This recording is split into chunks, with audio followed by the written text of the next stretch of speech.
Hi, this is your second part in a three-part series on how do we deal with regrets. Do we ignore it? Do we avoid it? Or do we blame others? Well, the answer is none of the above. We need to own it. To find out what I mean by this, stay tuned because this is your weekly kick.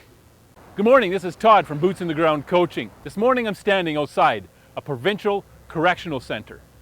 It's a jail, and I can guarantee that there are going to be a number of people inside this fence who are going to have significant regrets. Every one of us is going to have regrets in life. How do we deal with it? Every one of us will have regrets in our career, in our professions. How do we deal with it? Just over a year ago, I had a conversation with a young guy. He was heading into university for his first year, and he was going into the College of Education. He wants to be a teacher. And knowing a little bit about the future for him as far as being able to get a job when he graduates, I asked him, so what's the job market look like when you finish? He really had little idea. He was hoping he'd be able to get a job. So I probed a little bit more. I asked if he had done any research, if he had looked into the demographics, as far as were there a lot of older teachers who were going to be retiring in the next 4 to 5 years before he graduated from university. He had no idea.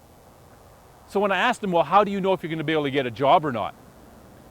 His response was, well, he hopes that things will change by then.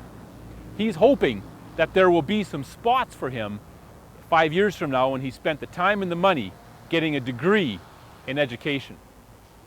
He's setting himself up to have some significant regrets. He needs to take responsibility. Responsibility for his choices. You see, there are a lot of university grads who are unemployed or underemployed. They have degrees that do them no good or make them so unemployable that nobody will hire them. They need to take responsibility for their choices because it was their choice of classes that brought them to this point. It was their choice to go into a specific college that brought them to this point.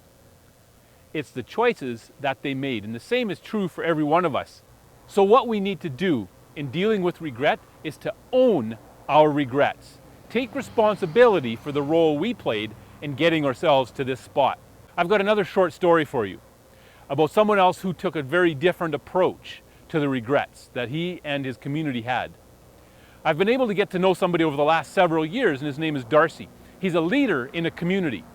And what he did when he and the people who were elected with him came into the position of leadership is they had a meeting with everybody, and here's what they told them. They said, from now on, we're not going to blame anybody else for where we're at. There was very high unemployment in their community and a lot of social issues. And he said, we're not going to blame anybody else. We're going to take responsibility for our situation and for where we want to go.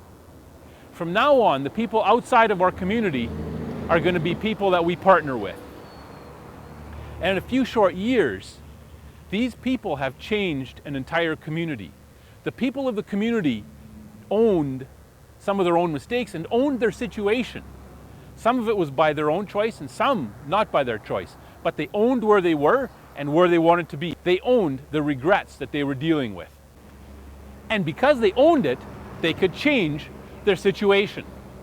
Because they stopped blaming somebody else, they could change their situation. Today, the trend seems to be that we claim to be victims of somebody else. That everybody's a victim of somebody or something. And so we're really not responsible for our own situations that we find ourselves in or where we're at in our own careers. There's a problem with that because victimhood never helps us. Victimhood never helps us change anything positively. We need to own our own regrets. Then we can make different choices moving forward.